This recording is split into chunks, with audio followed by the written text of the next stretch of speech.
এইটো ইনভাৰ্টাৰ এই ইনভাৰ্টাৰৰ পৰা ইয়াৰ দুটা কানেকশ্যন আছে এটা নেগেটিভ এটা পজিটিভ ইয়াৰ যেটো টাৰ্মিনেল এই টাৰ্মিনেলটো কেতিয়াবা ইয়াৰ কিছুমান প্ৰবলেম দেখা দিয়ে কিছুমান ডিফেক্ট দেখা দিয়ে এই টাৰ্মিনেলটোত এইটো এটা টাৰ্মিনেল এইটো এটা টাৰ্মিনেল এটো সব আপোনালোকে এখন প্লাষ্টিকৰ মেট আৰু এখন কটনৰ মেট দি লগতে ভৰিত চেন্ডেল ইউজ কৰা হৈছে কাৰণ এইটো দিয়াৰ কাৰণ হল কি যে গ্ৰাউন্ড লেভেলৰ লগত আৰ্থৰ পৰা মান শৰীৰটো সদায় ডিসকানেক্ট কৰিহে এনেকুৱা ধৰণৰ কামবিলাক কৰিলে আমাৰ যিকোনো বিদ্যুতৰ শক সাৰ্কিট হোৱাৰ পৰা আমাৰ শৰীৰটো বাচি থাকিব গতিকে এইটো আপোনালোকে সাৱধান হ'ব যেতিয়াই এনেকুৱা ধৰণৰ কাম কৰিব ইলেক্ট্ৰিকেলৰ তেতিয়া সদায় নিজকে গ্ৰাউন্ডৰ পৰা ডিসকানেক্ট কৰি ৰখাটো সেফটি এটা প্ৰিকশন গতিকে এইটো মানি লোৱাটো অত্যন্ত দৰকাৰ ইয়াৰ এটা টাৰ্মিনেলত এই টাৰ্মিনেলটোত ইয়াৰ এটা ডিফেক্ট হৈ আছে যেটো ডিফেক্ট কোৱা হৈছে সালফেশন আৰু এই সালফেশন ডিফেক্টৰ কাৰণে এই বেটাৰি টাৰ্মিনেলটো একেবাৰে নষ্ট হৈ যাব পাৰে আৰু একেবাৰে ই সিগি কিনে ইয়াৰ পৰা ডিসকানেক্ট হৈ যাব পাৰে গতিকে এইটো আমি চাই থাকিব লাগে যে বেটাৰি টাৰ্মিনেলত এই সালফেশনটো হ'ব নালাগে বা নহওক আৰু নহবলে কি কৰিব লাগিব আৰু হোৱাৰ পিছত আমি কি কৰিব লাগিব হেতু আমি এতিয়া ইয়াত সুন্দৰভাৱে আলোচনা কৰিম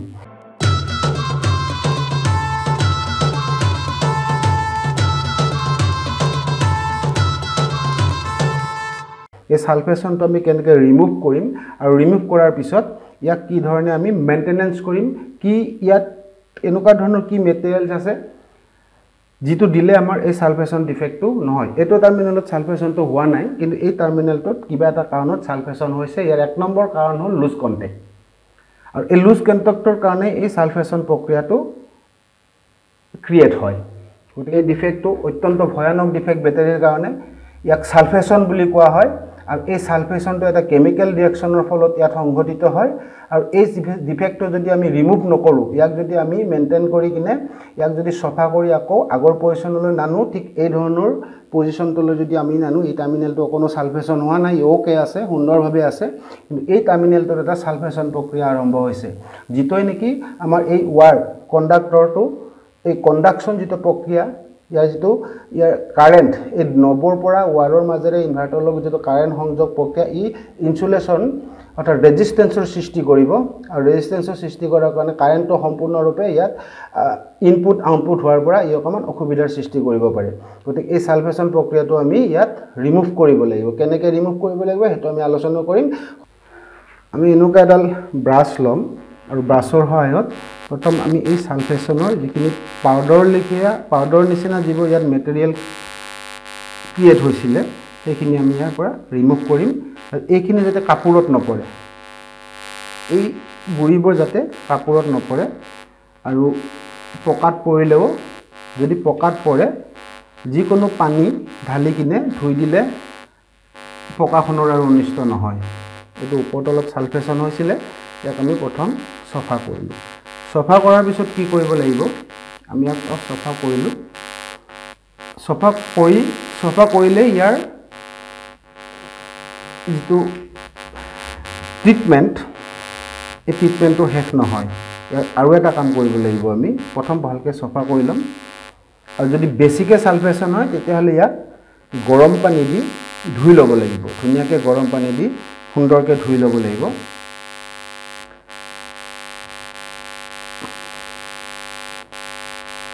সফা হৈ গল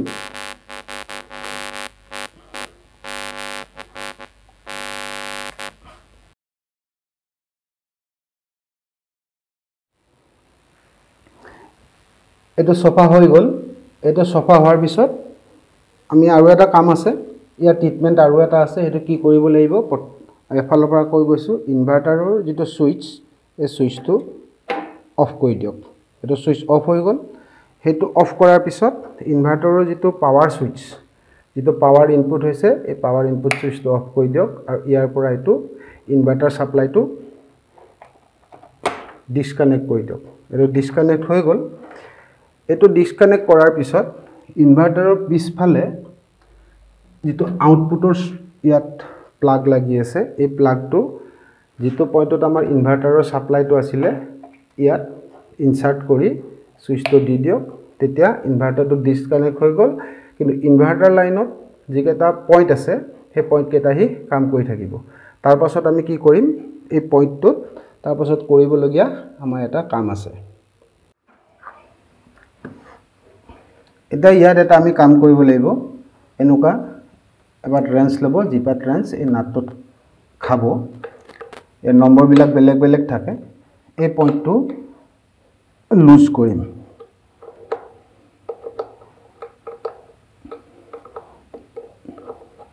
এই পইণ্টটো সম্পূৰ্ণ লুজ কৰিম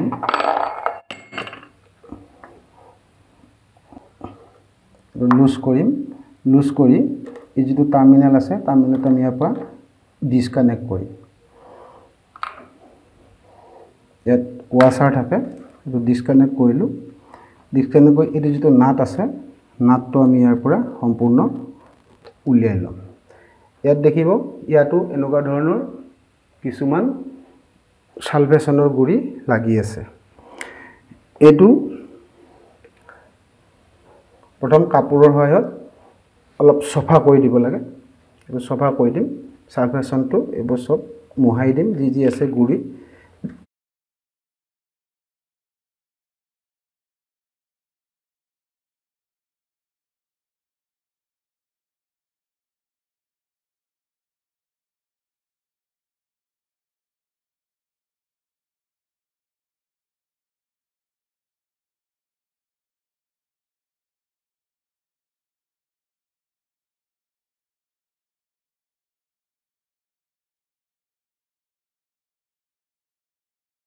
তাৰপিছত এই ওয়াছাৰ বিলাকো আমি অলপ সফা কৰিম ওয়াছাৰ বিলাক সফা কৰিব লাগে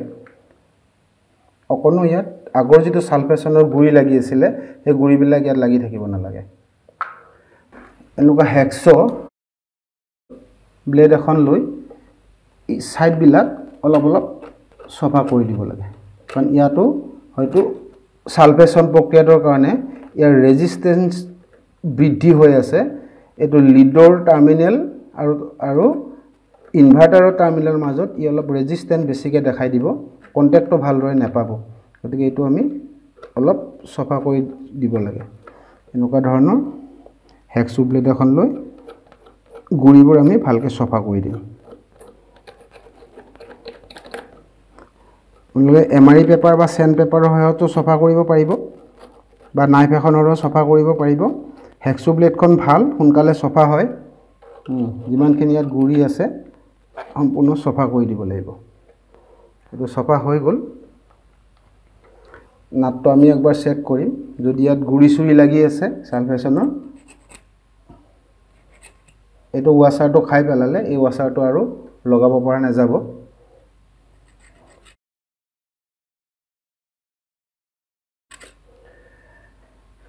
দেখে আমি এতিয়া ইয়াত ওয়াছাৰ ডাবল দি আছিল ইয়াৰ এটা ওয়াছাৰ লগাম আৰু লগোৱা সময়ত ইয়াত সফা কৰি লম আৰু এই সালফেশনটো বৰ বেটাৰীৰ কাৰণে বহুত ডেঞ্জাৰাস হয় এটা বেটাৰী হি খুব কম সময়ৰ ভিতৰত নষ্ট কৰি পেলাব পাৰে তাৰ পাছত আমি এই যেটো টাৰ্মিনাল এই টাৰ্মিনালটো ভালকে সফা কৰিম অকনো ইয়াত সালফেশনৰ গুৰি বা মামৰ জাতীয় পদাৰ্থ লাগি থাকিব নেলাগে যিমান ভালকৈ সফা হ'ব হিমান ইয়াৰ কণ্ডাক্টিভিটিটো বাঢ়িব আৰু বেটাৰী চাৰ্জও সোনকালে হ'ব বেকআপও বেছিকে দিব এটো সফা হৈ গল এতিয়া এটো আমি ইয়াত ডাইৰেক্ট নলগাও এটো যেটো পেট্ৰোলিয়াম জেলি ভেসলিন বুলি কোৱা হয় এই পেট্ৰোলিয়াম জেলিটো কিছু পৰিমাণে অলপ লৈ এই টাৰ্মিনালটোত খহি দিম গ্ৰিজ জাতীয় বস্তু কেতিয়াও লগাব নালাগে তেল মোবিল এনেকুৱা ধৰণৰ পদাৰ্থবিলাক ইয়াত লগাব নালাগে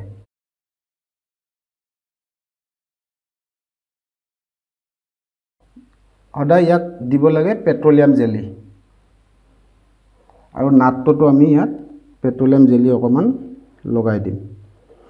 এটো পেট্ৰোলিয়াম জেলিটো কি কাম কৰে ইয়াৰ যেটো সালফেশন যেটো ডিফেক্ট সেই ডিফেক্টটো হি মিনিমাইজ কৰি ৰাখে খুব সোনকালে ইয়াক সালফেশন হ'ব নিদিয়ে গতিকে পেট্ৰোলিয়াম জেলিও আমি দিলো আৰু তাৰ পিছত এই যেটো টাৰ্মিনাল এই টাৰ্মিনালটো লগাওঁতে অকমান স্পাৰ্ক কৰিব এটো আকৌ ভয় খাব না লাগে এই টাৰ্মিনেলটো লগাই দিম অলপ স্পাৰ্ক কৰিব এনেকৈ অলপ স্পাৰ্ক কৰিবও পাৰে নকৰিবও পাৰে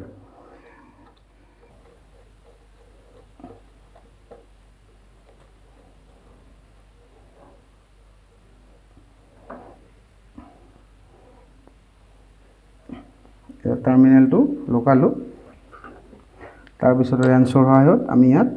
খুব প্ৰপাৰ টাইট দিম অভাৰ টাইট নহয় প্ৰপাৰ টাইট এটো কেটা অভাৰ টাইট দিব নালাগে অভাৰ টাইট দিলে থ্ৰেডটো নষ্ট হৈ যোৱাৰ চান্স আছে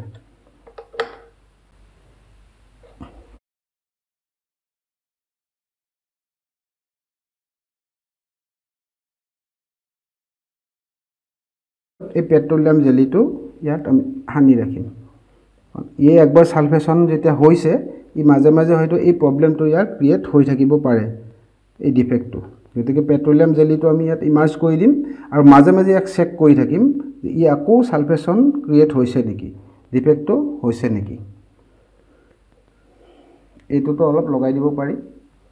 দুইটা টাৰ্মিনেলত গতিকে আমাৰ বেটাৰীৰ